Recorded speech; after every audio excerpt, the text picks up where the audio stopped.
Hello, and welcome to another Unsettling Reddit Stories video. A perfect escape for those quiet nights when you just want to unwind or fall asleep. So settle in, and let the nightfall begin.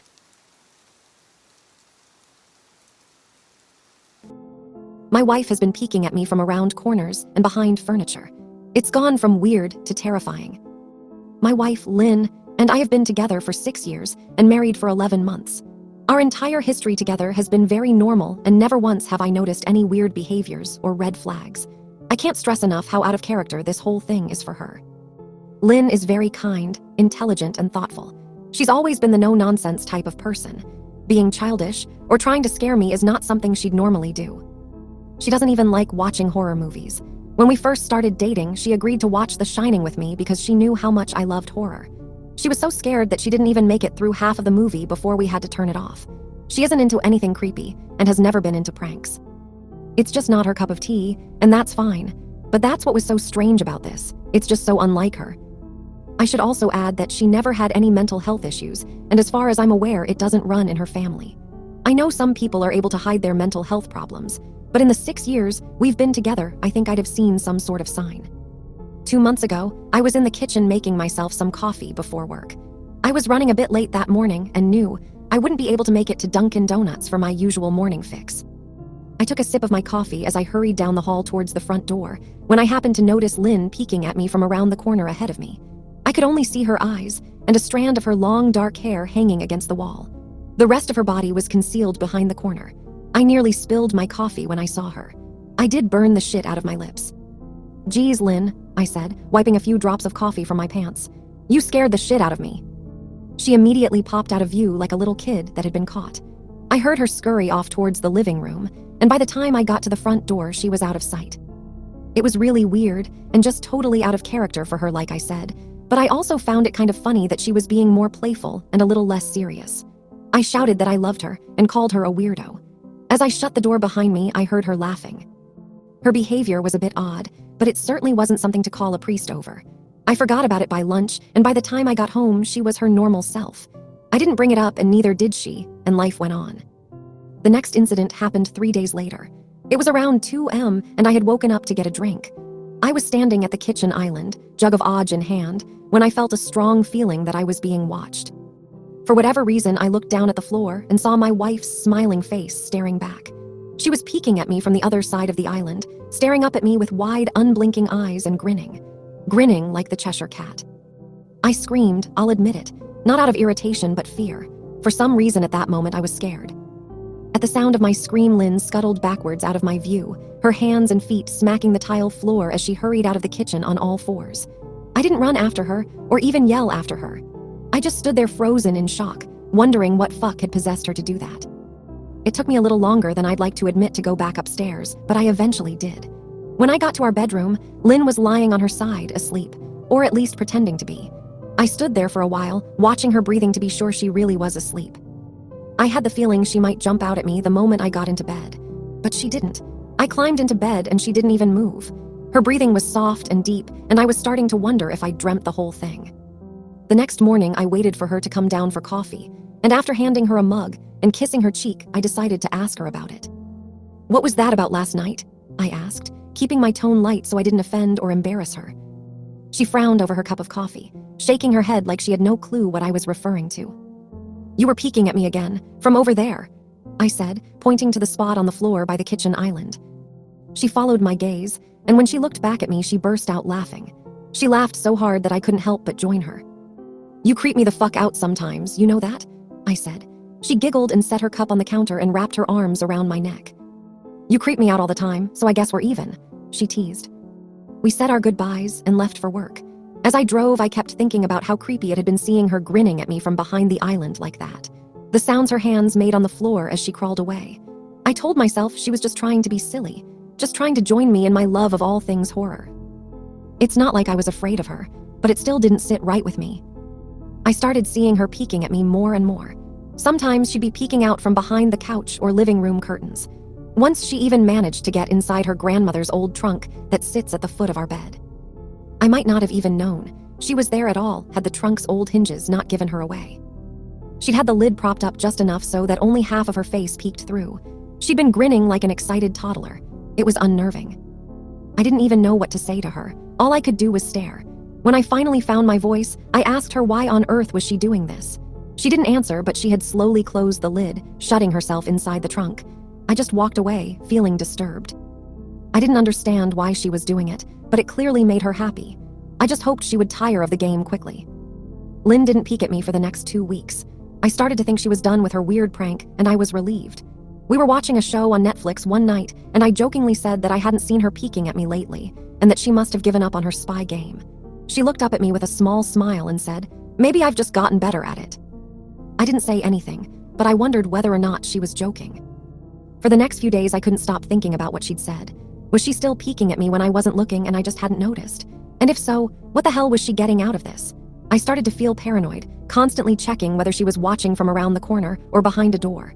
I was jumpy whenever I was home and she wasn't in full view of me. I felt stupid and a little crazy. But after a few weeks without another incident, I began to relax.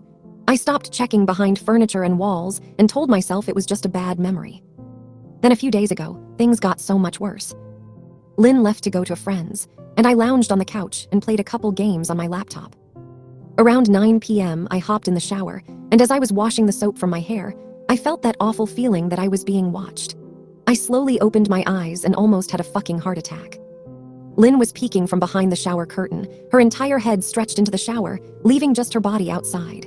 Her long dark hair hung against the curtain, the ends dripping with water. Her mouth hung open in a terrible grin, eyes wide and red, as if she hadn't blinked in a while. I screamed and jumped back against the wall. She didn't move, nor did her smile waver. Her makeup ran down her cheeks in 2 black streaks. She looked giddy and completely deranged. I was fucking terrified. We stood like that for a few moments, neither of us saying a word.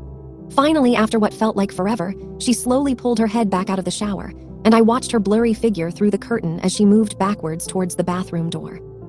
A second later, the bathroom door slammed shut, hard enough to rattle the mirror. I screamed again and jumped out of the shower to lock the door. I stayed inside the bathroom for over an hour.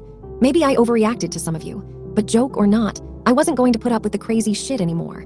That's what I kept telling myself as I paced in my bathroom, stopping to listen at the door every few minutes. Suddenly, I heard a muffled sound, and I pressed my ear against the bathroom door, straining to listen. I couldn't hear anything, but I envisioned Lynn standing on the other side of the door, giggling at her joke. I felt a surge of anger. I was beyond pissed at being made to feel scared in my own house and made to hide in the bathroom for an hour. All for what? Some joke? If it was a joke, it was an awful one. "What the fuck, Lynn?" I snapped. "This shit is getting really fucking annoying." I waited for her to apologize or to call me a jerk, but instead I heard a faint moan, so quiet I wondered if I heard it at all, and then complete silence. "Lynn," I called out, not able to even hide the shakiness in my voice. I got no response, just my own heavy breathing.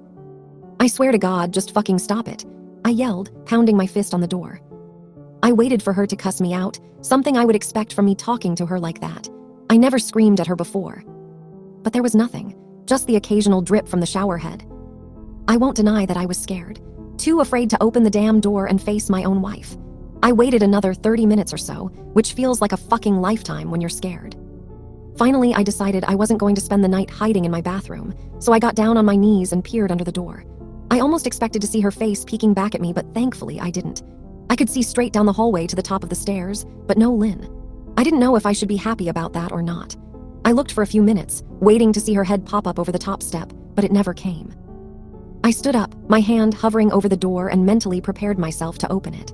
I slowly turned the lock with shaky fingers and was about to yank it open when I heard a sound that still makes me feel nauseous when I think about it. A moan, louder than before, but this time I was able to tell just where it was coming from. I turned my head to the closet door as if in slow motion and locked eyes with my wife, who was peeking out at me from the slight gap. Her eyes were still wide as ever, and her mouth was hanging open in the most grotesque gaping smile I'd ever seen. I didn't even scream.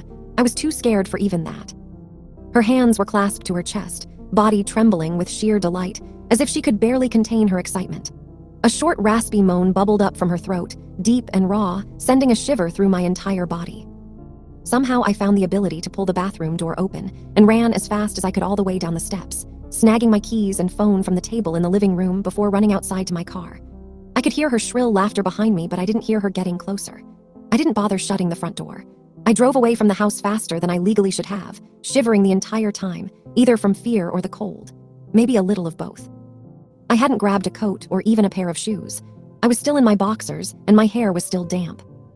I drove straight to my brother Chris's house about 40 minutes away, ignoring any and every call and text I got. I didn't check my phone until I was safely parked in my brother's driveway. Lynn had called 4 times and sent a flurry of texts, all wondering where I'd gone and why I left like that. I threw my phone at the dash in a rage, furious at her nonchalant attitude. My brother and his wife were surprised to see me, especially dressed in just a pair of boxers, but told me to stay as long as I needed.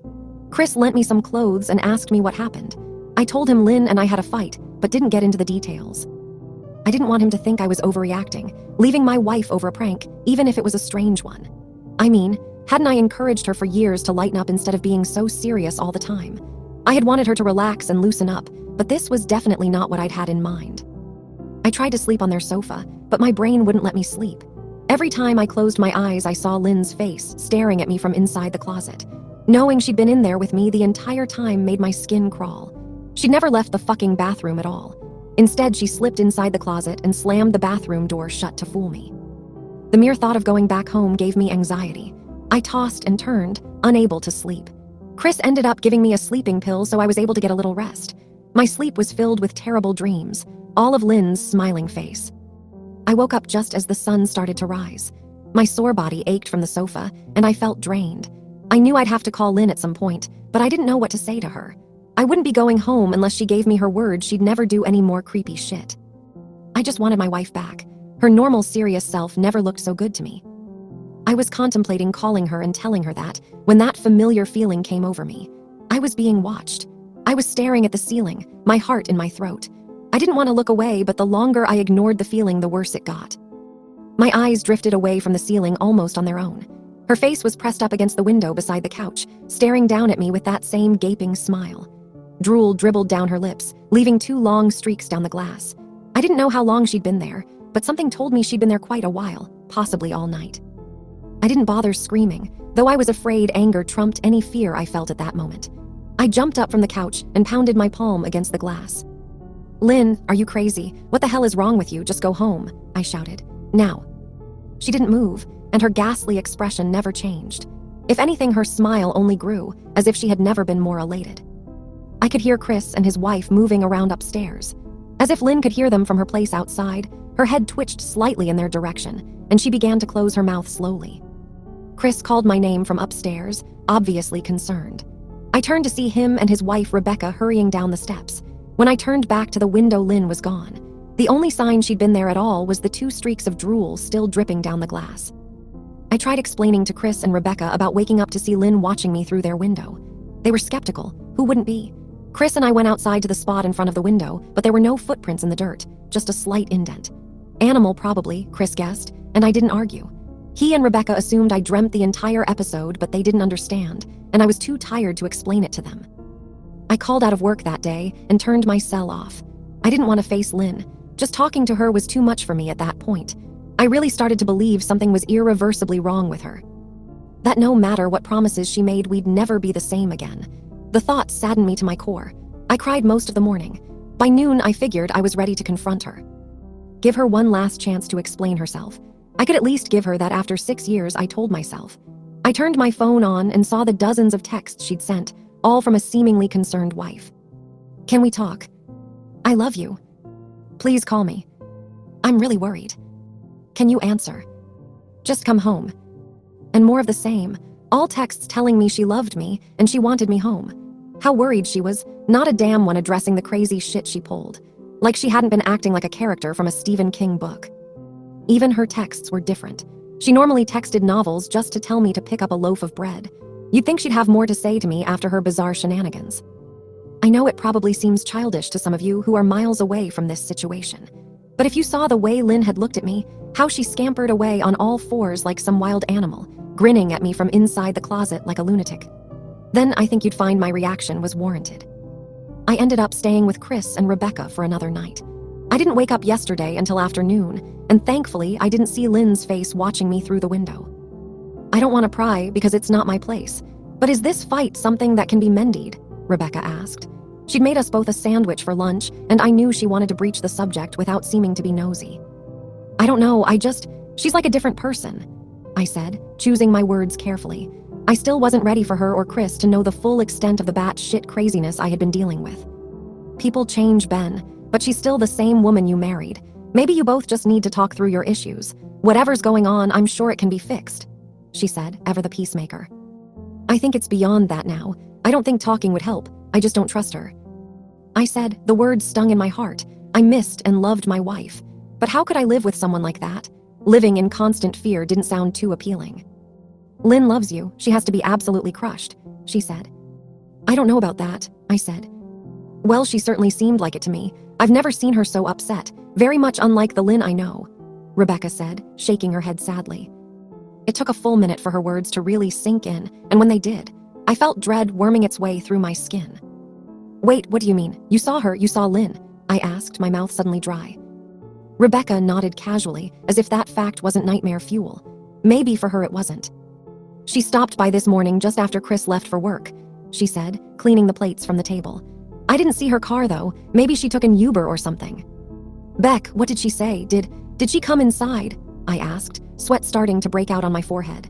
I began looking around, examining corners as though a predator lurked behind them. No, she just asked if you were awake yet, and I said that you weren't. I asked if she wanted me to wake you, but she said no.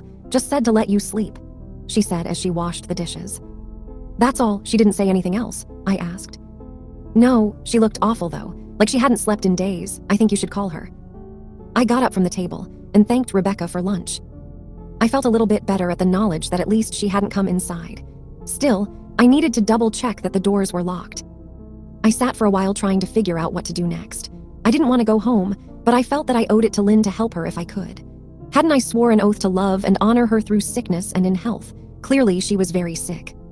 If she was sick, which I truly believed she was, I had to try and get her the help she needed. But I didn't even know where to start. I didn't want to call the police, and besides, what the hell was I going to tell them? That my wife was peeking at me, that she was being creepy. As bizarre as she'd been, she still hadn't committed any crime. Not yet anyway. The police would have probably said that I was overreacting. But this wasn't some prank. It felt wrong, dangerous even, like something sinister lurked beneath her smile. I knew as her husband I was well within my rights to have her committed, but what if she simply acted normal in their presence? She'd obviously been able to fool Rebecca into thinking she was just a concerned wife. As long as the doctors didn't find her a danger to herself or others, they'd have no choice but to release her after 72 hours. I felt lost and overwhelmed. So I did what any husband in my position would do. I called her mother. I didn't want to, believe me. Her mother, Marion, and I were never on the best of terms. We'd never fought or anything like that. She just wasn't a very warm person and wasn't really easy to get along with. She hardly ever smiled, and when she did, only her lips would move into a thin-lipped smile, leaving her eyes as blank as before. She gave off this aura that felt like she was permanently on the offensive. I'd only met her twice, and both times were for such short visits. I got the impression she didn't approve of me for her daughter. Lynn always ushered us out quickly, as she didn't want me to feel uncomfortable, which I was grateful for. Being in her mother's company felt almost unbearable, like walking on glass. I was glad when we moved 3 states away so we didn't have to see her often. I was happy to avoid the woman, but I needed her help. I really didn't want to talk to her at all, but I had to talk to someone, and someone who knew Lynn better than I did. So I grit my teeth and did what I had to. Yes, she answered, already sounding irritated. Marion, it's me, Ben. Do you have a minute to talk? I asked. I could hear her cluck her tongue in irritation. I'm in the middle of writing some checks, but if you insist, I suppose I can spare a moment. What is it that you want to discuss, Benjamin? She said coolly. It's about Lynn. She's been acting strangely, and I was wondering if you had any idea whether there was something. I was quickly interrupted. It's a bit difficult to follow your rambling, Benjamin. What is that you want from me? She asked. I could almost see her standing there in her thin sweater and slacks, tapping her fingernails impatiently on the table. I wanted to know if you'd ever noticed any odd behavior, or possibly any mental health issues, I asked. There was a long, uncomfortable pause that I couldn't tell was because she was just thinking, or something else. Finally, after a few seconds, she spoke. I'm not sure if this is one of your jokes, Benjamin, but if so, I don't find the humor in it. Now I do have business to attend to, as I've said, so if you don't mind, she said, but I cut her off before she could get rid of me. Marion, it's not a joke. I'm sincerely concerned about Lynn's mental health. Her behavior has been very erratic lately. I'm very worried about her, and I figured as her mother you would be as well," I said, my frustration evident in my voice. "If you're truly concerned, then I suggest you get the health professionals involved. I don't know what you expect of me," she snapped. I could tell she was seconds away from hanging up, and for some reason I was desperate not to let her. I had the feeling that she knew a lot more than she was letting on. "Please, if not for me, do it for Lynn," I tried. I heard a faint, shaky intake of breath, as if she were trying to hold her steely persona together but failing. "Marion, what's WR?" I started. "Benjamin, I don't know what to tell you. My only advice would be to seek professional help. Do not call here again. Goodbye." I tried to call out to her, but she'd hung up. I tried to wrap my head around the call and her refusal to help me. Even if she didn't like me, why wouldn't she want to help her own daughter? I couldn't understand that. I tried to replay the conversation, desperate to find something I missed. After a while, I almost gave up, until I remembered her last words to me. Seek professional help. She'd said those words with a bit of urgency. I could have just been grasping at straws, but no, I was sure her voice had changed ever so slightly when she'd said that, as if they were very important. What had she meant? I assumed she'd been referring to medical professionals, but maybe she was referring to someone else. Someone that she didn't, for some reason, feel comfortable saying directly. Or maybe I was just desperate.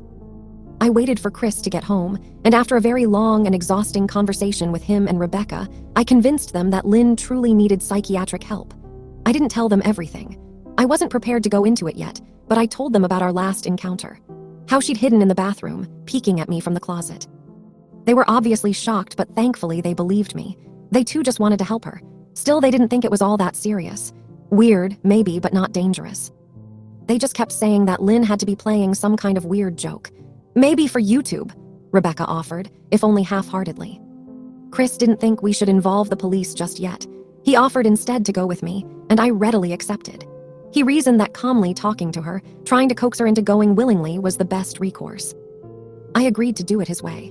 At least I wouldn't be going into that house alone. We drove over this morning, just after breakfast. There was no way I was going at night. When we pulled into the driveway, my stomach began doing somersaults. Her car wasn't there, but I still didn't let my guard down. The front door was ajar, and for a split second I thought we'd see her eyes staring through the gap. I was shaking and starting to sweat. Chris, however, was fine. He waited for me to open the door, his hands in his pockets like he was going on a fucking stroll through the park. I envied his ignorance. I pushed the door open and was immediately hit with the stench of rot. Chris smelled it too, and he walked in the house behind me with his nose scrunched up. "What do you guys use to clean the floors around here? Shit," Chris mumbled. "Shut up," I said, my eyes darting around for any signs of Lynn. The house was deadly quiet and dark despite being 10 in the morning. All the curtains were closed up tight, refusing to allow any sunlight inside. If I hadn't left it just 2 days prior, I'd have thought the house to be abandoned. We moved through each room, carefully checking any place that she might hide, occasionally calling her name. "Why the fuck are you looking under the couch?" Chris asked eventually. "For your wife." He was looking at me like I was a moron. "Let's just go upstairs," I whispered. He shook his head but followed me up the stairs to check the bathroom and spare bedroom. On the way up, my shoes crunched over pieces of glass that looked to be littered over a few of the steps. I noticed that one of Lynn and my wedding portraits that hung on the wall along the staircase had been smashed. The frame hung crookedly, all the glass removed. I stared at the picture, a lump forming in my throat. We had taken the photo just after leaving the church, after saying our vows. She looked so beautiful in her white gown. I looked at Lynn's beautiful face. I never dreamed her face would ever be a source of terror for me. We climbed the rest of the steps and checked the spare bedroom, but it looked completely untouched. I was hesitant to go into the bathroom, my fear from that night coming back to me all at once. Chris noticed and offered to go in by himself, but I couldn't let him do that. So we walked in together, checking the closet and the shower. The bathroom looked as if it hadn't been touched since the night I left. "I don't think she's here, Ben. Why don't you pack some clothes and we'll try coming back tomorrow or something?" Chris said. I nodded and went into our bedroom and shoved some clothes into a duffel bag. When I checked inside our closet, I came across the source of the smell and gagged.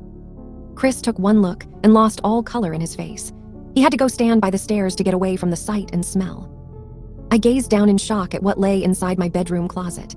Soaking into the rug were at least a dozen eyeballs, all carefully laid out in pairs. Some were as large as a quarter, while others were as tiny as a marble. I stared down at the eyes she'd collected from small animals, and I wondered how she'd gotten them, and shuddered at the thought.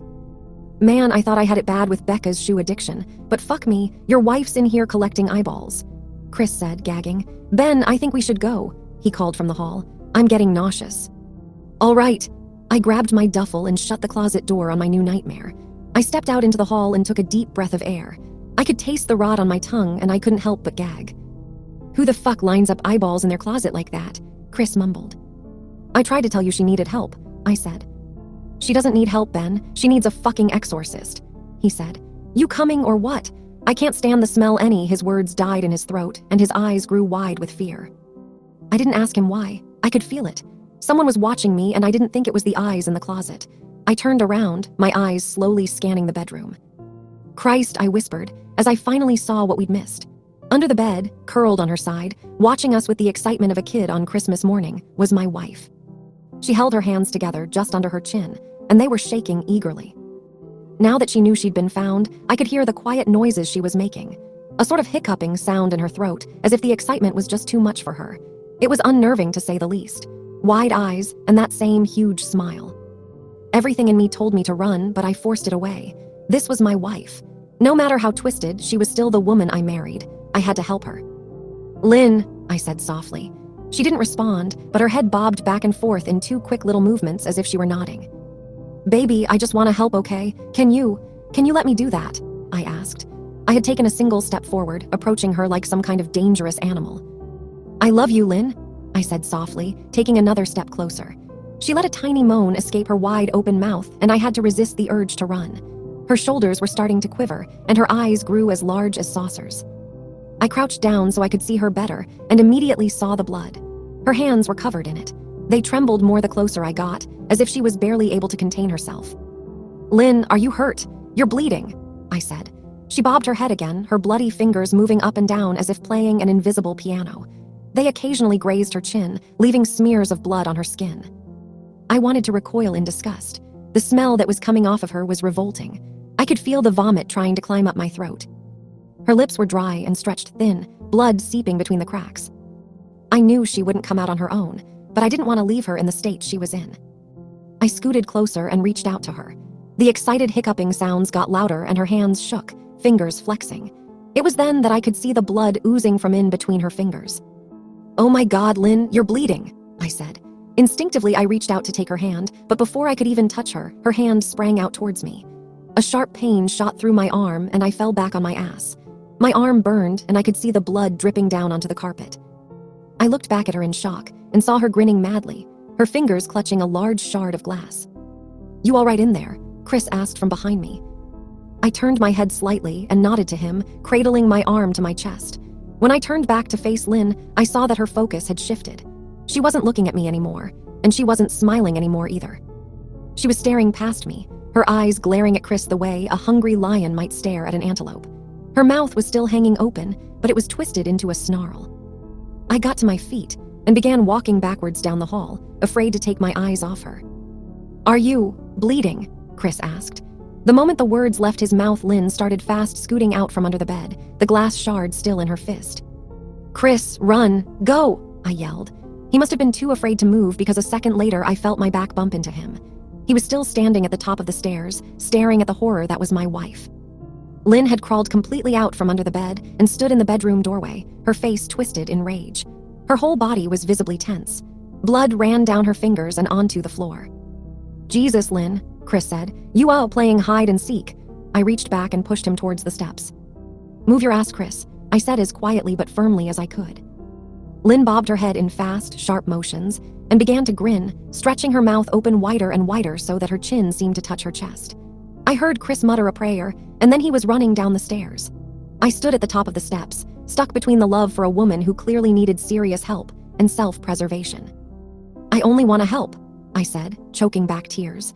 Her eyes focused on me once again as she slowly lifted the glass, holding it out in front of her. And then she started sprinting towards me, grinning with utter excitement. Thankfully, my body took over and I flew down the stairs, skipping 2 or 3 at a time. I made it to the front door before I felt her leap onto my back, wrapping her arms around my neck, her open mouth next to my ear so that I could hear those terrible hiccuping sounds up close. I shook her off me, knocking her to the floor. I felt a searing pain in my back as she went, but I tore open the front door and bolted to my car. Chris was standing in the front yard, talking on the phone with the police. I didn't say a word, I just ran to my car and jumped in. Chris took the hint and followed me, still on the line with 911. I watched the rearview mirror, sure I'd see her there running after us, but I never did. I went straight to the ER and got 11 stitches in my arm and 3 on my back. The police asked a lot of questions and went back to the house to do a search, but of course, Lynn wasn't there. They advised me to stay with a friend or relative for a while and to file a restraining order as soon as I could, but none of those things would matter. Somehow, I just knew. I dropped Chris off at home and went to a motel an hour away. I wanted to put as much distance between me and Lynn as I could. This is where I've been for the last 4 hours. I thought maybe the police would find her. Maybe they'd get her the help she desperately needs. But now I don't think so, because 40 minutes ago I got a text from an unknown number. Just 3 words. "I found you." And a picture attached. The picture was dark and grainy, but I instantly knew what it was. There was no mistaking my wife's eye. I started typing this out immediately after. I don't know what to do. I'm alone and scared, and I can't help but feel that I'm being watched.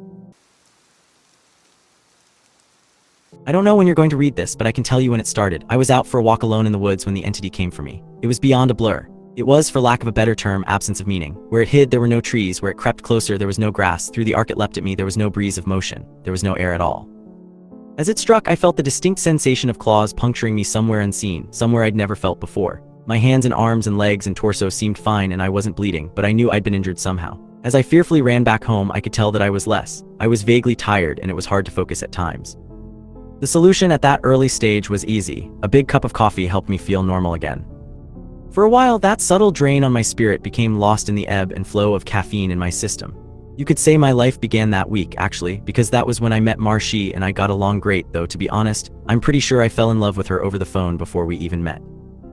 It was almost as if the strong emotions of that first week made the entity fight back. It was still with me, latched on to some invisible part of my being. The first few incidents were minor and I hardly worried about them. The color of a neighbor's car changed from dark blue to black one morning and I stared at it before shaking my head and shrugging off the difference. 2 days later at work, a coworker's name changed from Fred to Dan. I carefully asked around, but everyone said his name had always been Dan. I figured I'd just been mistaken. Then, as ridiculous as this sounds, I was peeing in my bathroom at home when I suddenly found myself on a random street. I was still in my pajamas, pants down and urinating, but now in full view of a dozen people at a bus stop. Horrified, I pulled up my clothes and ran before someone called the cops. I did manage to get home, but the experience forced me to admit that I was still in danger. The entity was doing something to me, and I didn't understand how to fight back. Mar showed up that evening, but she had her own key. "Hey," I asked her with confusion, "how'd you get a key?" She just laughed. "You're cute. Are you sure you're okay with this?" She opened a door and entered a room full of boxes. I know living together is a big step, especially when we've only been dating 3 months. Living together? I'd literally just met her the week before. Thing was, my mother had always called me a smart cookie for a reason. I knew when to shut my yap. Instead of causing a scene, I told her everything was fine, and then I went straight to my room and began investigating. My things were just as I had left them, with no sign of a 3-month gap in habitation, but I did find something out of the ordinary: the date. I shivered angrily as I processed the truth. The entity had eaten 3 months of my life. What the hell was I facing? What kind of creature could consume pieces of one's soul like that? I'd missed the most exciting part of a new relationship, and I would never understand any shared stories or in-jokes from that period. Something absurdly precious had been taken from me, and I was furious. That fury helped suppress the entity. I never imbibed alcohol. I drank coffee religiously. I checked the date every time I woke up. For 3 years, I managed to live each day while observing nothing more than minor alterations. A social fact here and there, someone's job, how many kids they had, that sort of thing, the layout of nearby streets, the time my favorite television show aired, that kind of thing. Always those changes reminded me the creature still had its claws sunk into my spirit. Not once in 3 years did I ever let myself zone out. One day, I grew careless. I let myself get really into the season finale of my favorite show. It was gripping, a fantastic story. Right at the height of the action, a young boy came up to my lounger and shook my arm. Surprised, I asked, "Who are you? How did you get in here?" He laughed and smiled brightly. "Silly daddy." My heart sank in my chest. I knew immediately what had happened. After a few masked questions, I discovered that he was 2 years old and that he was my son. The agony and heartache filling my chest was nearly unbearable. Not only had I missed the birth of my son, I would never see or know the first years of his life. Mar and I had obviously gotten married and started a family in the time I'd lost, and I had no idea what joys or pains those years contained. It was snowing outside. Holding my sudden son in my lap, I sat and watched the flakes fall outside. What kind of life was this going to be if slips in concentration could cost me years? I had to get help. The church had no idea what to do. The priests didn't believe me and told me I had a health issue rather than some sort of possession. The doctors didn't have any clue. Nothing showed up on all their scans and tests, but they happily took my money in return for nothing. By the time I ran out of options, I decided to tell Mar there was no way to know what this all looked like from her side. What was I like when I wasn't there? Did I still take our son to school? Did I still do my job? Clearly I did, because she seemed to be none the wiser, but I still had a horrible feeling that something must have been missing in her life when I wasn't actually home inside my own head. But the night I set up a nice dinner in preparation, she arrived not by unlocking the front door but by knocking on it. I answered and found that she was in a nice dress. She was happily surprised by the settings on the table. A fancy dinner for a second date. I knew you were sweet on me. Thank the Lord I knew when to keep my mouth shut. If I'd gone on about being married and having a son, she might have run for the hills. Instead, I took her coat and sat down for our second date. Through carefully crafted questions, I managed to deduce the truth. This really was our second date. She saw relief and happiness in me, but interpreted that as dating jitters. I was just excited to realize that the entity wasn't necessarily eating whole portions of my life. The symptoms, as I was beginning to understand them, were more like the consequences of a shattered soul. The creature had wounded me, broken me into pieces. Perhaps I was to live my life out of order, but at least I would actually get to live it. And so it went for a few years, from my perspective. While minor changes in politics or geography would happen daily, major shifts in my mental location only happened every couple months. When I found myself in a new place and time in my life, I just shut up and listened, making sure to get the lay of the land before doing anything to avoid making mistakes. On the farthest flung leap yet, I met my 6-year-old grandson, and I asked him what he wanted to be when he grew up. He said writer. I told him that was a fine idea. Then I was back in month 2 of my relationship with Mar, and I had the best night with her on the riverfront. When I say the best, I mean the best asterisk. Knowing how special she would become to me, I asked her to move in. I got to live through what I'd missed the first go-around, and I came to understand that I was never mentally absent. I would always be there, eventually. When we were moving her boxes in, she stopped for a moment and said she marveled at my great love, as if I'd known her for a lifetime and never once doubted she was the one. That was the first time I'd truly laughed freely and wholeheartedly since the entity had wounded me. She was right about my love for her, but for exactly the reason she'd considered a silly romantic analogy. I had known her my whole life, and I'd come to terms with my situation and found peace with it. It wasn't so bad to have sneak peeks at all the best parts ahead. But of course I wouldn't be writing this if it hadn't gotten worse. The entity was still with me. It had not wounded me and departed like I'd wanted to believe. The closest I can describe my growing understanding was that the creature was burrowing deeper into my psyche, fracturing it into smaller pieces. Instead of months between major shifts, I began having only weeks. Once I noticed that trend, I feared my ultimate fate would be to jump between times in my life heartbeat by heartbeat, forever confused, forever lost. Only an instant in each time meant I would never be able to speak with anyone else, never be able to hold a conversation, never express or receive love. As the true depth of that fear came upon me, I sat in an older version of me and watched the snow falling outside. That was the one constant in my life. The weather didn't care who I was or what pains I had to face. Nature was always there. The falling snow was always like a little hook that kept me in a place. The pure emotional peace it brought was like a panacea on my mental wounds, and I'd never yet shifted while watching the pattern of falling white and thinking of the times I'd gone sledding or built a snow fort as a child. A teenager touched my arm. Grandpa. He'd startled me out of my thoughts, so I was less careful than usual. Who are you? He half grinned as if not sure whether I was joking. Handing me a stack of papers, he said, "It's my first attempt at a novel. Would you read it and tell me what you think?" Ah, of course, pursuing that dream of being a writer, I see. He burned bright red, trying to anyway. All right, run off, I'll read this right now. The words were blurry, and annoyed I looked for glasses I probably had for reading. Being old was terrible, and I wanted to leap back into a younger year, but not before I read his book. I found my glasses in a sweater pocket and began leafing through. Mar puttered in and out of the living room, still beautiful, but I had to focus. I didn't know how much time I would have there.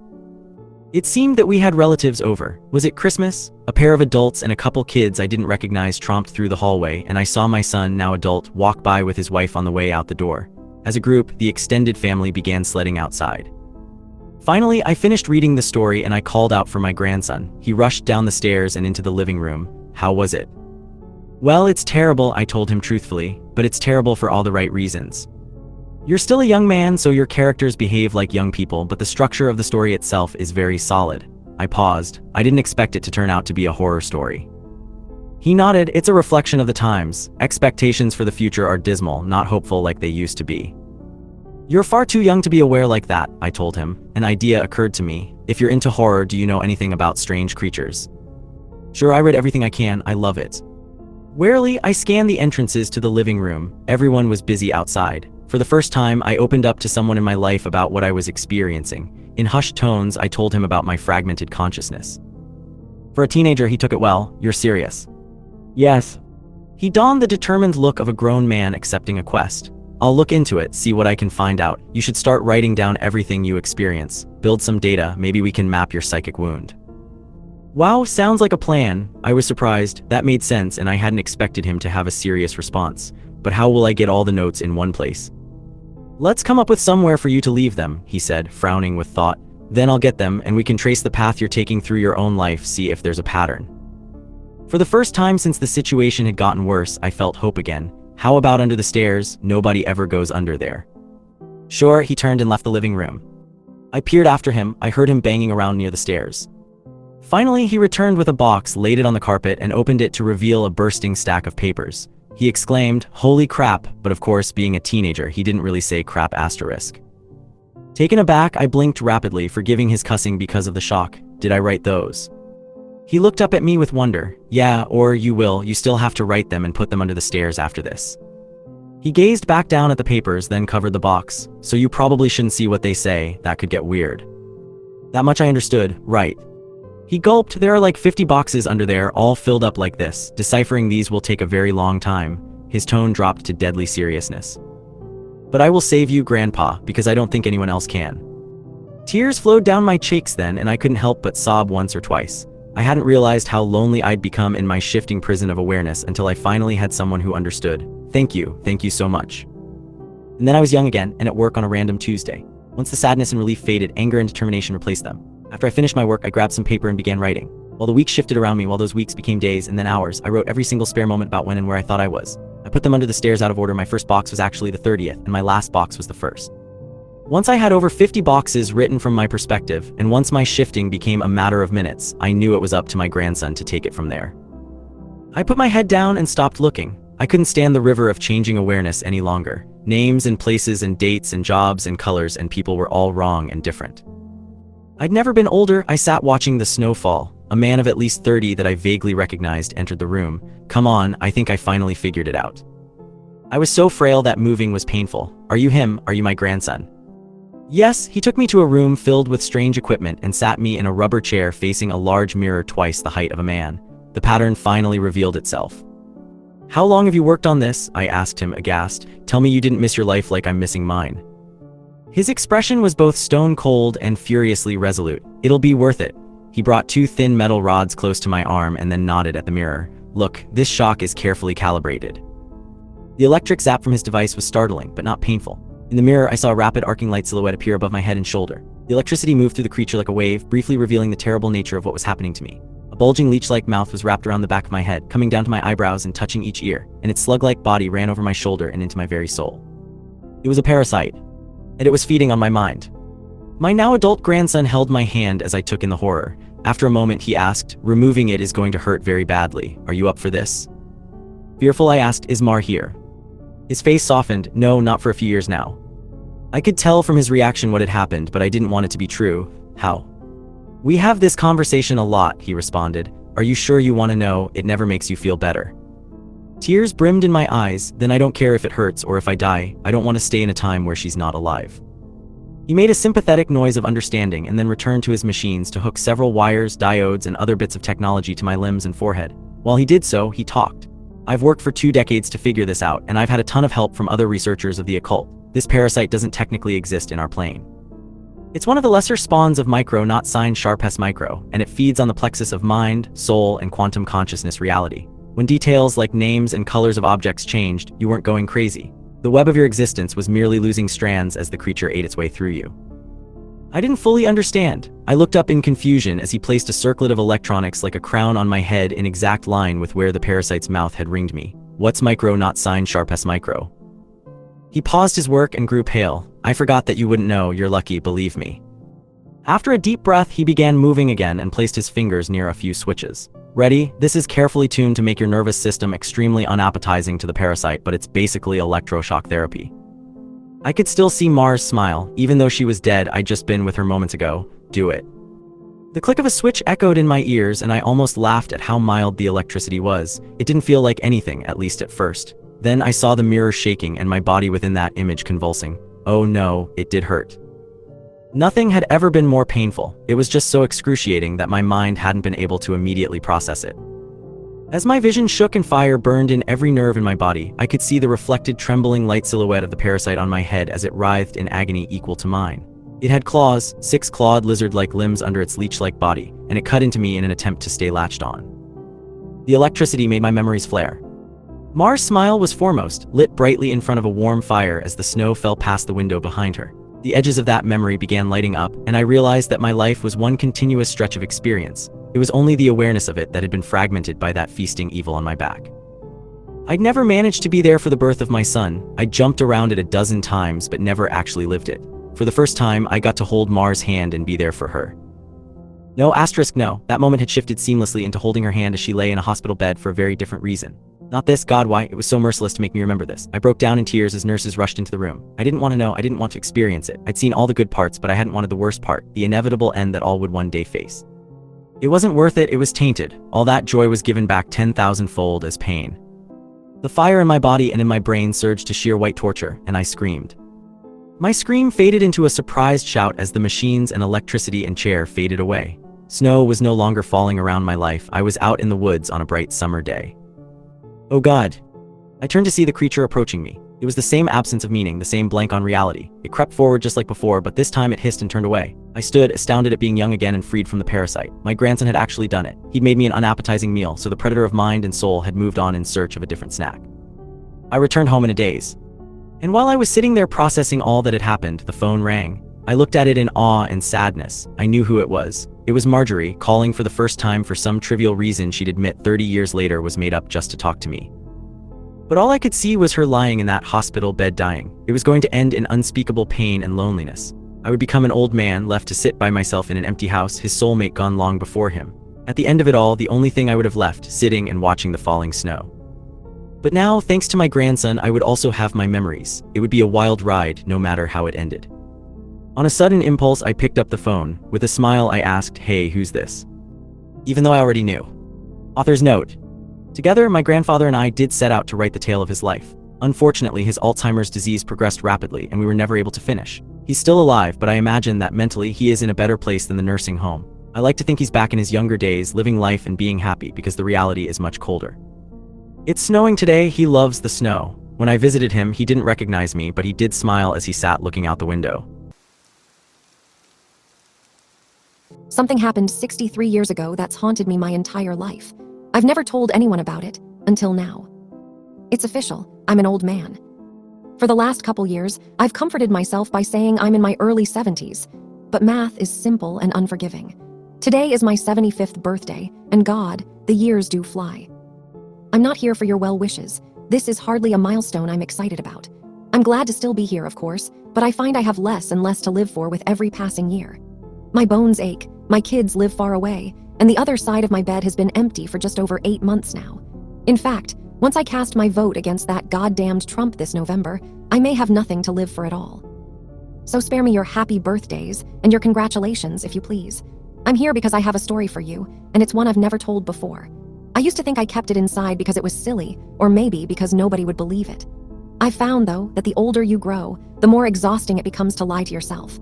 If I'm being perfectly honest, I've never told anybody this story because it scares me, almost to death.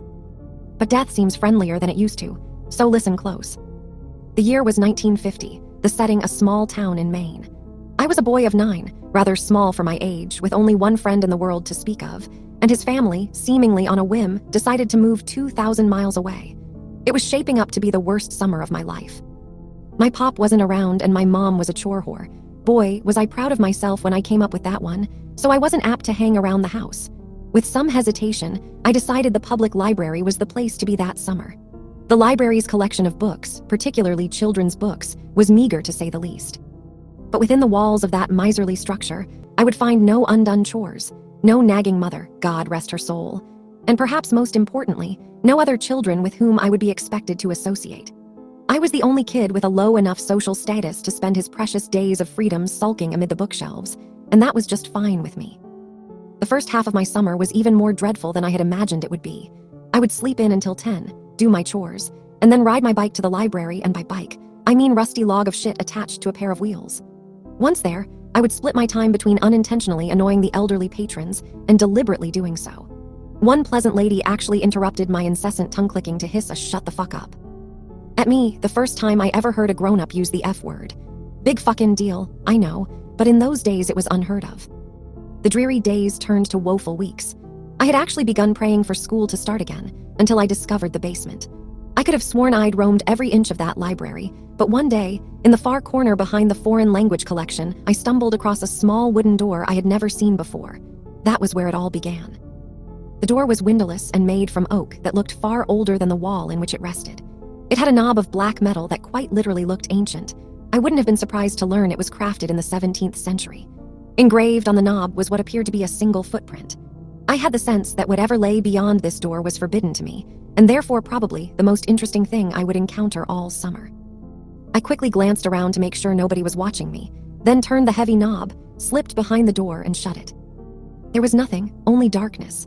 I took a couple of steps and then stopped, unnerved by the totality of the shadow which surrounded me. I waved my hands in front of me in an attempt to find a wall or a shelf or anything to hold on to. What I actually found was far more subtle, a small string, dangling from above, but far more useful. I grabbed it firmly and pulled it down. Back in the day, lots of light bulbs were operated with strings, and this was one of them. My surroundings were instantly illuminated. I was standing on a small, dusty platform that looked as though it hadn't seen life in quite some time. To my left was a crickety-ass spiral staircase, made of wood and appearing ready to collapse at any second. The bulb was the only source of light in the room, and it was feeble, so when I peered over the railing to see what lay below, the bottom of the staircase dissolved into the darkness. I was beginning to feel scared. This place, wherever I was, seemed to have no business in a town library. It was as though I were in a completely different building, but no 9-year-old likes to let a mystery go unsolved. Looking back, I wish I could tell my prepubescent self to turn around, go back, do anything else besides descending that staircase. You'll be spared a lot of sleepless nights, I'd say. But of course, I didn't know that then, and I may not have listened even if I had. So instead of turning back, I took a deep breath, gripped the railing, and glared resolutely forward as I began my descent. The wood on the railing was dry and covered with splinters. I immediately let go, holding my hands out for balance as I carefully traversed the staircase. It was, or at least seemed, very long, and with only the dim glow from the string bulb far above me, my heart pounded mercilessly in the darkness. Even kids can sense when something isn't right, I think. They just don't always give a shit. By the time my feet reached the cement floor at the bottom, the light from the bulb above was very nearly a memory. But there was a new light source, and God, I'll never forget it. Directly in front of me was a door, massive, and a deep shade of red. The light was coming from behind the door, and it shone out in thin lines from all four sides, a sinister, dimly glowing rectangle. For the second time, I took a deep breath and went through a door I shouldn't have.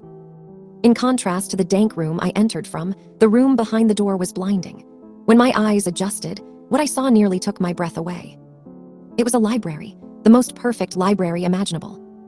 I gaped in wonder as I stepped, almost reverently, further into the room. It was beautiful. It was smaller than the library above, much smaller, but it seemed to be almost tailor-made for me. The shelves were packed with brightly colored titles. Both armchairs in the middle of the room were exquisitely comfortable, and the smell, my God, the smell was simply unbelievable. Sort of a mixture of citrus and pine. I simply can't do it justice with words, so I'll suffice it to say that I've never smelled anything better. Not in my 75 years. What was this room? Why had I never heard of it before? Why was nobody else here? Those were the questions I should have been asking. But I was intoxicated. As I gazed around at all the books and basked in the smell of paradise, I could only form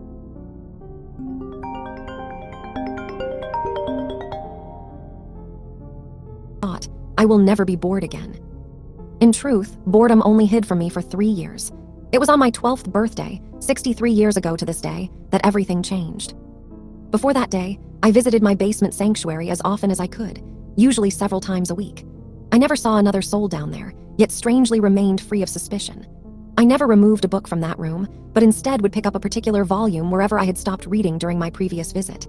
I sat, always in the same deep purple armchair, and always leaving its twin barren and directly across from myself. That armchair was mine, the other was. Well, I suppose I couldn't have articulated it then much better than I can now. But it wasn't mine, that's for damn sure. On my 12th birthday, I arrived later than usual. My mom had invited a couple classmates and some cousins over to our house to celebrate, a gesture which I found more tedious than touching.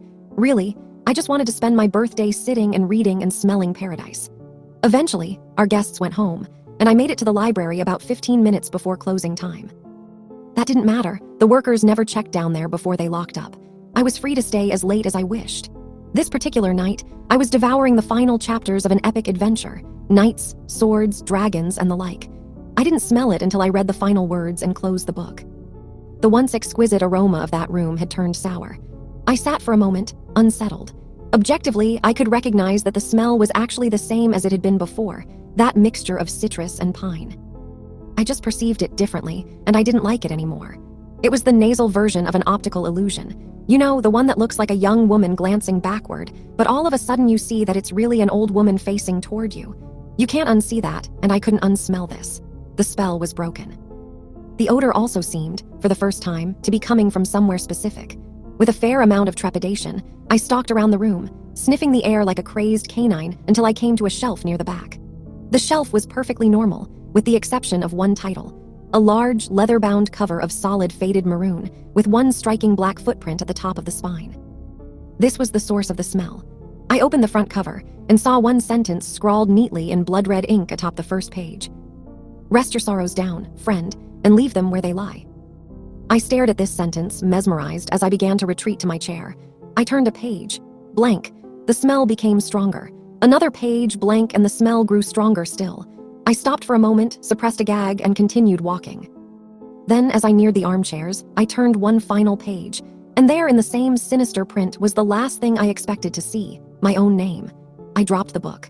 I began to sprint toward the door, but as I shifted my gaze forward, my heart leapt to my throat and I stopped in my tracks. The empty chair wasn't empty anymore. An aged man in a suit sat before me, one leg crossed over the other, contemplating me with piercing gray eyes and a light smirk. This was all too much. I fell to my knees and expelled the contents of my stomach onto the carpet. I wiped my mouth, staring at my vomit, when I heard the man let out a chuckle. I stared at him disbelievingly. "Who are you?" I asked, panic in my voice. The man leapt to his feet, grabbed me gently by the shoulders and helped me to my chair. He sat once again in his own. "I fear we got off to a bad start," he said, glancing at the pile of sick on the carpet. "The smell, it does take some getting used to." "Who are you?" I repeated. "Tonight you will know hardship like you've never before known," he said. "I come as a friend, offering you refuge from it and from all other storms which lie ahead." I wanted nothing more than to leave at that moment, but I remained seated. I asked him what he was talking about. "Your mother is dead, my boy, by her own hand in her kitchen. The scene is gruesome, I must admit," he said in sorrowful tones, but was there a playful glint in his eye? "Surely you wish to avoid this path. I can show you a safer one." My blood ran cold at the horrors this man spoke of, but I did not believe him. "What do you want with me?" I demanded, trying to sound braver than I felt. He laughed, an old, raspy yelp that seemed to shake him to his bones.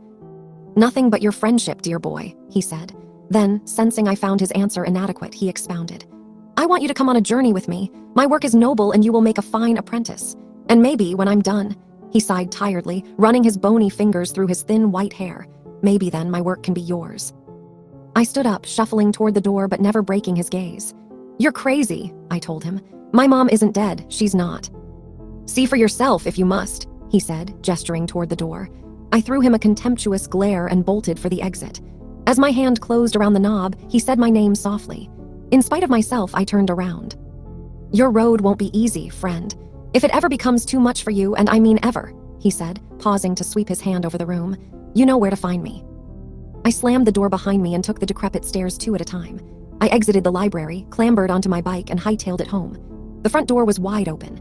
I dismounted, leaving my bike in a heap on the ground, and approached the house cautiously. The old man was lying, he must have been. Still, tears began to sting my eyes. Heart pounding, I stepped inside and called for my mother. I heard no answer, so I turned into the kitchen. To this day, I don't know why she did it. I've lived in that small town in Maine my entire life, although I've kept mostly clear of the public library. Once, in my late 20s, I summoned the courage to step inside.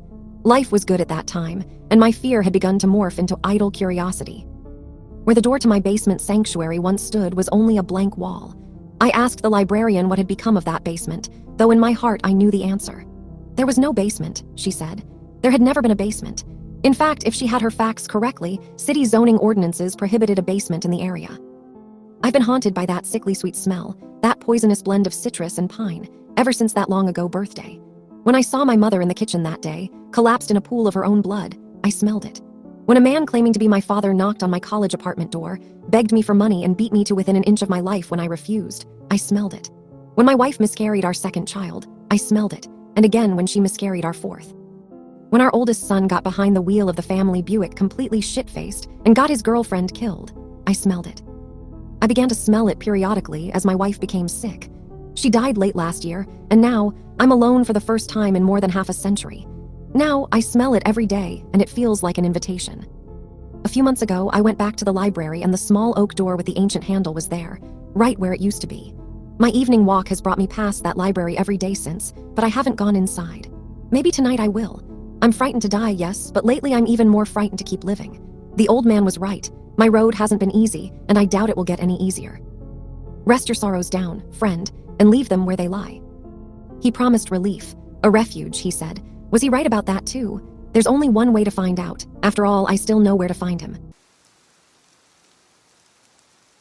Addiction took our mother slowly, rocked her through it, and sung her to sleep sunk deep into the mattress on her bed.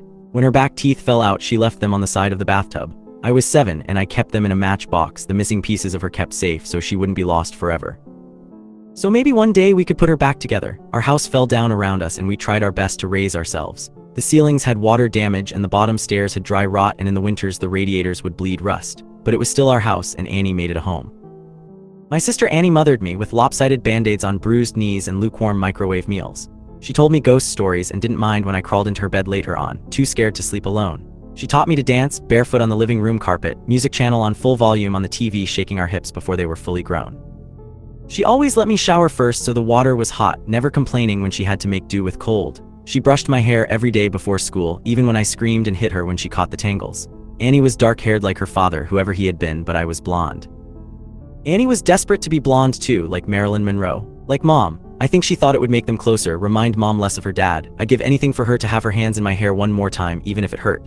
She moved to New York when I turned 18 and never came back. I still dream about her sometimes. Keeping up with our mother was impossible, and we learnt from a young age we would always be left behind. It didn't make it any easier. When she was drinking light, she would wake us up at 3 a.m. with pancakes, dripping in cherry syrup. Sometimes when the weather was right and she'd had enough being drunk alone, she would call our school up and tell them we had both come down with summer sickness and we'd drive to the beach instead. I remember being 9 years old in the backseat of the car coming home after one of our ocean days, sucking the salt from my fingers. Annie had just dyed her hair blonde, her best friend Jane helping her bend over our kitchen sink.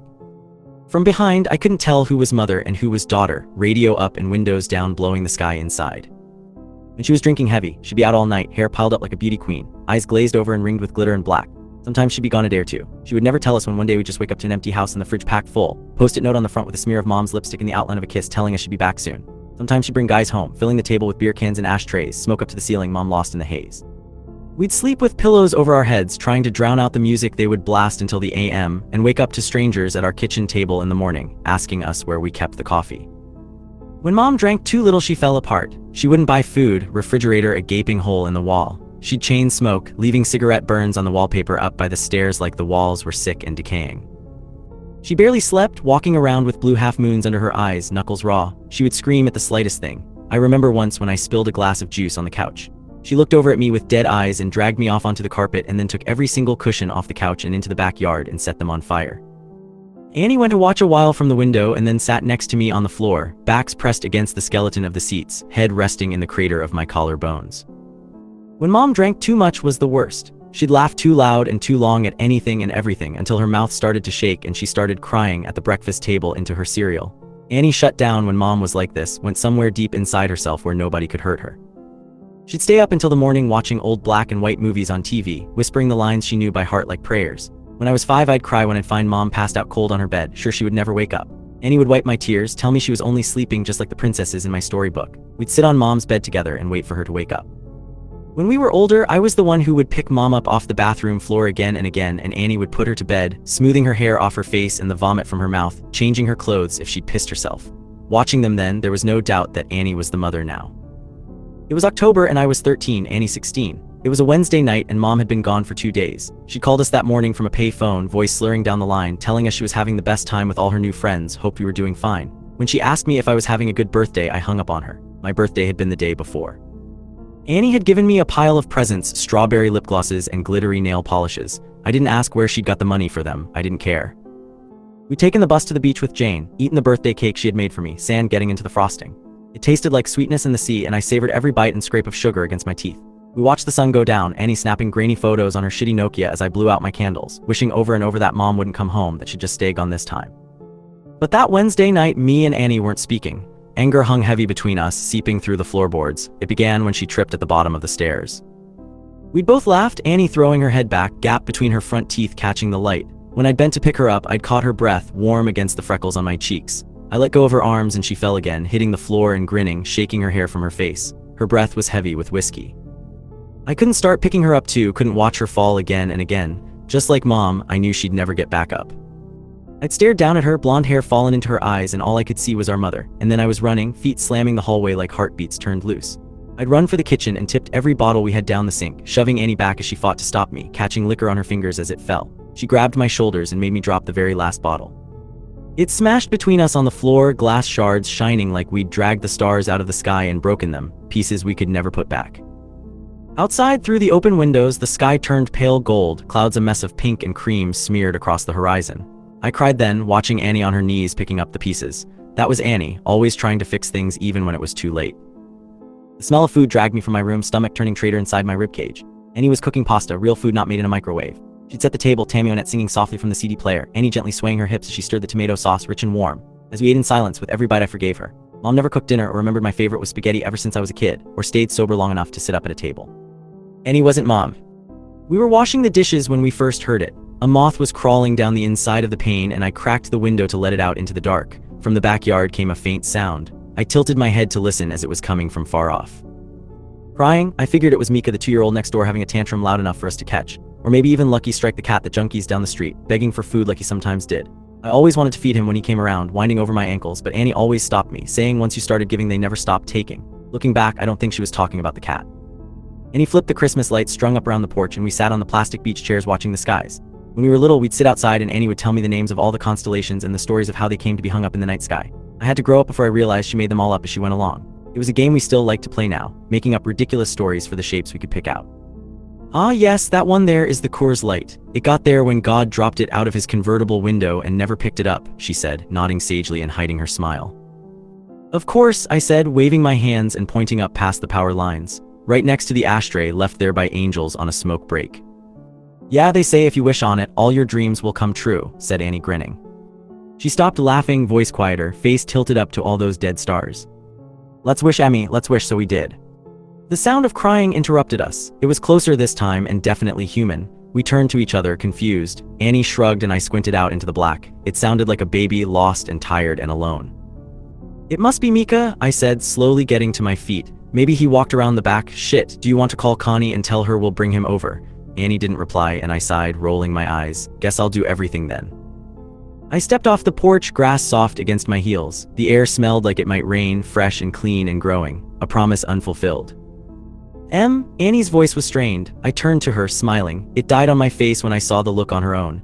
Get inside now. She was staring out into the dark, past me, opening the door with one hand behind her, fingers fumbling on the catch. I froze, barefoot in the dirt. I'd found what she was looking at. In the bushes by the back fence was a person, crouched with their knees tucked up neat under the chin, arms wrapped around legs. Their mouth hung wide, softly opening and closing as he cried. Like a child lost in the dark. Not like a child, but as someone pretending. Mimicking the sound, open and closed out in the blackness. Suddenly they straightened, snapping upright face still hidden by the black. They were tall and thin, too thin to be a normal person. Panic made me move, animal instincts left over from the days we lived up in the trees carrying me forward. I was faster than Annie, dragging her inside and slamming the door behind us, hearing it bounce on its hinges as I locked it. We watched as the person slowly walked towards the house, steps deliberate and long. Annie reached for my hand, holding me tight and turned me to face her, holding my shoulders. Don't turn around, Emmy, don't turn around. Instinctively, I started to look over my shoulder out into the darkness. Annie grabbed my face hard and shook her head. I knew then she was serious. Her voice cracked and she cleared her throat, gripping my hand tight enough to hurt, nails digging in, grounding herself. I looked down at our fingers interlocked, both of us grown from the same bones. I'm gonna call the cops and everything is going to be, her voice faltered, stuttering. Tears spilled over her lashes, dripping like the promise of rain. Annie never cried. Your phone's on the porch, she whispered, and bile crawled its way up my throat. Her phone was upstairs, charging. A soft tap-tap-tapping filled the silence. Annie turned to the window, eye whites showing her eyes were so wide. It was the sound of someone's forehead against the glass, slowly, over and over. They started to speed up, faster and harder, skin meeting glass until they was slamming into the window hard enough to shake the panes. The tapping stopped and I was about to ask Annie if I could look now when she screamed, followed by the sound of cracking glass and the loudest slam yet. Whoever was in our yard had just smashed their face hard enough into the window to break it. We ran upstairs 2 at a time, skipping the ones caved in with dry rot on instinct. I turned behind me once and Annie yanked my face back before I could see. The sound of broken glass echoed behind us as we made it to the bathroom, locking the door. A thin, wailing cry like a baby calling for its mother filled the hallway, trapped between the walls and locked doors. Annie threw her back against the door, feet jammed up against the bathtub, clutching the knife she had grabbed from the kitchen. I did the same, shoulder to shoulder. Slow footsteps started on the stairs, deliberate and casual. The crying had become mocking, almost laughter, shrill bursts of sound and then giggles, high-pitched and abruptly stopping before starting again. The first door on the upstairs floor was my bedroom, and we heard the distinct sound of it slamming open. They were looking for us. "What the fuck is going on?" I asked Annie, not even bothering to brush away the tears that I couldn't stop falling. I watched my sister pick herself up off the floor and brace her hands on the door as we heard the sound of a second door slamming open. Mom's room. The next room on the hallway was the bathroom. Annie pulled me to my feet and handed me the knife. I shook my head and pushed it back to her, terrified of what would happen if I had to use it. Annie shoved me and pressed the knife into my hands, thumb pressing hard enough on the blade to bleed. I watched my sister's blood drip down her wrist, a winding red road still pushing into my hands despite the pain. I took the knife. Something slammed against the wall that Mom's room shared with the bathroom. A high-pitched wail followed. I held my breath, could feel my heart beat in the base of my throat, a wild and frantic thing. "I'm gonna get the phone from my room." I shook my head violently, about to argue. Annie clamped a hand over my mouth. I could taste the blood on her hand, salty and sweet, like birthday cake by the ocean. "Yes, I'm gonna get the phone and I'm gonna call the cops and we're going to be okay." I shook my head again. "It's the only way. When I go, I need you to lock the door and you don't open it for anything or anyone. Not for me, not for anyone. Promise me." I shook my head and Annie pressed her hand into my mouth, crushing my teeth against my lips so it made my eyes water. "Yes, promise me, Em." Something smashed in the room next door. Annie brushed the hair off my face, gently tucking it behind my ear. "Promise," she mouthed and unlocked the door as slowly as possible, bolt scraping gently. I watched the curve of her shoulder disappear into the black hall outside like the moon in eclipse, and then she was gone. I couldn't move or breathe for a second, and then I slammed the bolt shut just as something bounced off the outside of the door. A high-pitched scream followed, handle rattling up and down hard enough to pop one of the screws. I watched it roll towards me on the tiles, and then silence. I sat with my back to the door, holding the knife and wishing I was holding Annie's hand instead. Still silence. Nothing but me and my lungs slowly filling the room with my breath. "Em," came a voice through the door. I started, hands gripping the knife. "Honey, what's going on?" "Mom," my voice cracked. "Mama, is that you?" I wrapped my arms around myself, shaking, trying to keep myself still. "Sweetie, it's okay, just open the door. It's okay, just let me in." The handle rattled again, gentler. "Just let me in, it's all okay." She banged on the door and I took my handle of the bolt. "Honey, I'm sorry I missed your birthday. I'm sorry, I'm such a terrible mother. Please." Her voice broke and she started to cry. "Just let me in, baby, I'm so sorry." I screwed my eyes shut. She sounded so sad and so lost. I just wanted her to hold me like when I was a kid and I'd come in off the swings with a scraped knee. Maybe this time she meant it. Maybe it would all be okay. My hand found its way to the bolt again. My sister's voice came through the door, warm and gentle. "Yeah, Emily, let us in. It's all okay." My hand froze on the bolt and I tightened my grip on the knife. Annie never called me by my full name. A hand banged on the door, handle rattling. "Emily, let us in." Annie's voice became low and guttural, followed by the same shrill giggles from before. Mom spoke now, pleading and crying, voice getting louder and louder. "Let us in, let us in, let us in," over and over again, punctuated by her fists on the door. I thought about demons and monsters, all the bedtime stories we pray don't crawl out from under the bed. "That's not my sister and you're not my mother." I screamed through the door, hands over my head. I climbed into the bathtub and curled in a ball, cradling myself, knife clutched to my chest. I didn't know what it was outside that door, but I knew it wasn't Annie. It wasn't the voice that yelled at when I changed TV channel, the one that sang me happy birthday, the one that told me I was smart even when I got bad grades, the one that read me stories about princesses that never wake up. It wasn't human. Bangs and yells came from downstairs, followed by the footsteps of people running. A low guttural howl ripped through the house, filling the room until I felt like I was drowning in the sound, and then the door was kicked in. I screamed, covering my eyes, waiting to die. Arms found me and lifted me from the tub, carrying me from the room. I looked at the outside of the door as I was carried downstairs. It was covered in long, scraping claw marks, dragged down to the floor. Pillows ripped apart covered the hallway in soft down like it had snowed inside. I watched them drift slowly as men in uniforms checked each of the rooms that looked like they had been torn apart by something feral. Outside in our driveway were police cars and an ambulance. In the middle of it all was Annie, bathed in blue and red light as it washed over her, lit up in the dark like a neon angel face aglow. I threw myself from the cop's shoulder and ran to her, holding us both together, broken pieces and all, standing under all those constellations we made up. Gentle screaming came from the ambulance, which rocked occasionally. Annie gently turned my head away, smiling so sadly it made my chest ache as I understood. Turns out there was no demon, no wild animal or bad men trying to break in. Just Mom, out of her mind on booze and drugs and everything in between, coming to the end of a week-long binge. Something had finally broken inside her head, and this time we couldn't put her back together no matter how hard we tried. Sometimes you fall one last time and you never get back up. Annie had seen her in the garden, blood dribbling from her mouth, track marks bulging on her forearms like unmapped roads, rail thin and desperate for one more hit, one more fix. She'd searched the kitchen for all the drink I'd thrown away, and when she hadn't found it, had come to hunt for the stash she hid in the bathroom. She hadn't wanted me, just the drugs on the other side of the door, so high she could mimic Annie's voice almost perfectly. Turns out the real monsters are the ones that eat you alive slowly, the kind that come in a bottle or a needle or at the end of a long list of reasons why you can't get out of bed in the morning. Sometimes the monsters are the ones that raise you or love you the most, but it's up to you if you let them in.